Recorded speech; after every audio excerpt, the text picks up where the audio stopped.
안녕하세요. 서울의 소리의 첫 출연입니다. 그동안 우리 서울의 소리가 목마른 우리 개혁 진보 진영 시민들께 꼭 듣고 싶어 하는 알아야 되는 뉴스를 제대로 소리를 내주셔서 너무 감사드리고요. 사실 오늘 그래서 우정 출연한 겁니다. 어떻게 해야 대선 승리도 하고 잘 당을 이끌지 우리 시청자분들이 대선을 이기려면 당장 해야 될 일 몇 가지만 좀 아시는 거 좀 말씀해 주시죠. 이재명 후보에 대한 평가, 장점과 단점까지 모조리 왜 이분이 이번 대통령이 돼야 되는지 이런 명분도 당위성도 좀 설명해 주시죠. 정치라는 건 국민에게는 하나의 심리적인 든든한 위안이고 기둥이거든요. 내 삶이 지금은 막막할지라도 내가 투표권을 잘 행사하면, 정치 참여를 하면 세상이 달라질 수 있다. 이런 믿음이 있어야 되는 거거든요. 근데 지금처럼 민주당이 자기 체면에 빠져가지고 말해야 될 때 입 다물어 버리고 뭔가를 바로 가르마를 타야 될 때에 슬그머니 못 본 척 해버리고 하면은 저분들마저도 나같이 일개 소시민도 얘기를 하면 손해 볼 수 있는 거구나. 또는 저런 면책 특권도 있고 월급은 멀쩡히 나오고 하는 사람도 뭐가 찝찝한 게 있는지 저렇게 참견을 안 하구나. 라고 생각하면 이쪽 지지층은 투표장에 안 갈 수도 있어요. 네, 무관심해지니까. 내가 내 표 성향을 밝히고 내가 뭐라고 하면 안 좋구나 하는 그 공포감이 생기는 거예요. 그 공포를 적극적으로 세뇌를 시키거나 또는 겁을 주거나 하는 그 공포 정치가 바로 파시즘의 특징인 거죠. 그렇죠. 이 검찰 쿠데타는 그런 검찰 파시즘이 권력을 잡아서 검찰 권력과 언론 권력을 통해서 국민을 세뇌시킬 수 있고 영구 집권할 수 있다는 위험성이 가장 치명적인 거예요. 네. 그러니까 민주당이 지금처럼 하면 저는 한간에 이런 얘기 들었어요.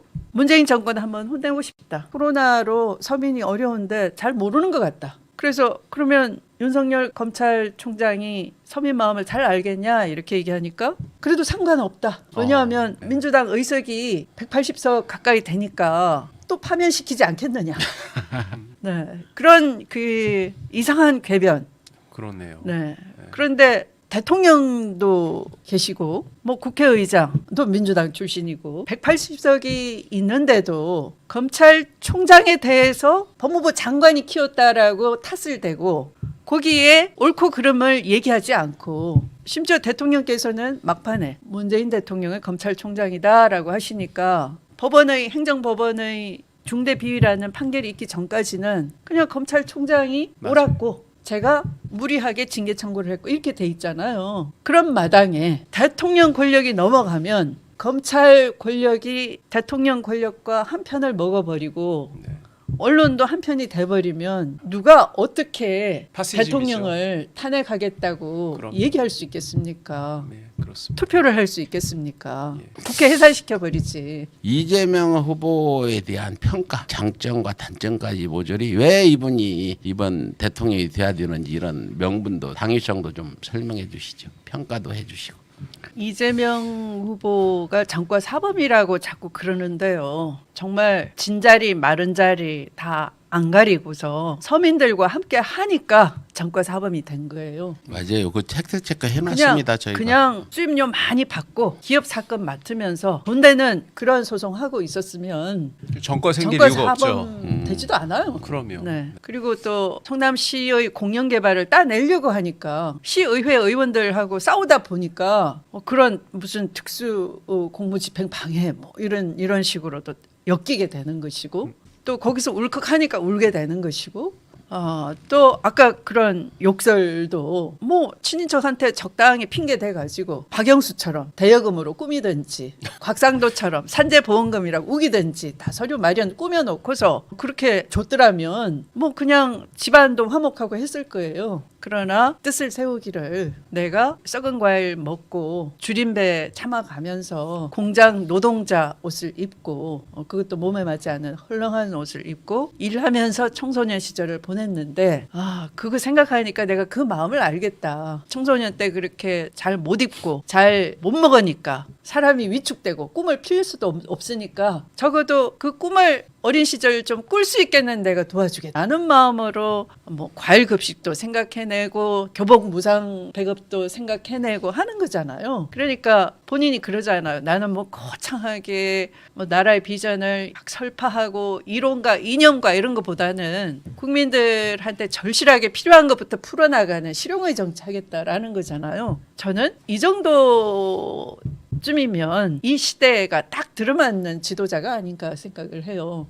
전환이라고 하는데 전환이 와닿지가 않잖아요. 제가 사회 대전환 위원장을 맡고 있지만 기후위기를 얘기를 해봐야 그래 다 이렇게 오늘 눈 뜨고 일어나면 오늘 가게 문 열면 손님 몇 명 올까 그게 걱정이 되는 거지. 미세먼지는 일단 장사가 되고 봐야 걱정이 되는 것이고 다 같이 겪고 있는 문제고 내가 먹고 사는 문제가 제일 절박하잖아요. 그러니까 그 문제부터 풀어줄 수 있는 지도자를 우리는 지금 보고 있는 거죠. 그런데 이 지도자에 대해서 윤석열의 그 엄청난 부패와 비리는 그냥 하루아침에 생긴 거 아니거든요. 문재인 정부를 만나서 생긴 거 아니거든요. 이미 권력의 속성은 이 부패한 언론과 재벌과 손을 잡지 않고는 탄생할 수 없다라는 권력욕만 장착하고 등장을 한 거죠. 이미 올해부터 꿈꾸었고요. 그건 지금 완전히 거의 완벽하게 성공해 가고 있어요. 그러면 그런 세상으로 바꾸기를 여러분들이 원하시지는 않잖아요. 그래서 이재명의 그 비리를 자꾸 들춰내는 건 여러분에게 관심을 끊게 하기 위해서. 그러니까 두 후보 다 문제가 많고 아주 나빠요. 신경 끄세요. 이렇게 여러분에게 체면을 거는 거나 똑같은 거죠. 그 속에서 이런 열악한 뉴미디어가 노력을 하고 있는데 기성의 언론에서 들을 수 없는 많은 정보를 여러분이 들어주시고 저는 후보 자체가 문제 있다 하는 이 부정적인 것은 여러분에게 신경을 끄게 하는 최면술과 같은 것이니까 여기서 벗어나서 정말 이재명 후보를 바로 보고 믿어주시고 우리 삶에 꼭 필요한 이 시대에 꼭 필요한 지도자라는 걸 저희 믿음을 가지고 여러분께 추천드립니다. 예. 아유, 그 좋은 말씀 감사드리고요. 그 내가 뭐 당장 뭘 해야 되냐? 막 전화 와요. 조심님 나 지금 뭘 해야 돼요? 조심님도 이거 좀 하세요. 이런 분들이 전화가 계속 아침부터 오거든요. 우리 그 민주당 전 대표님이시니까 우리 시청자분들이 대선을 이기려면 당장 해야 될 일 몇 가지만 좀 아시는 거 좀 말씀해 주시죠. 여러분이 저보다 더 잘 알 것 같아요.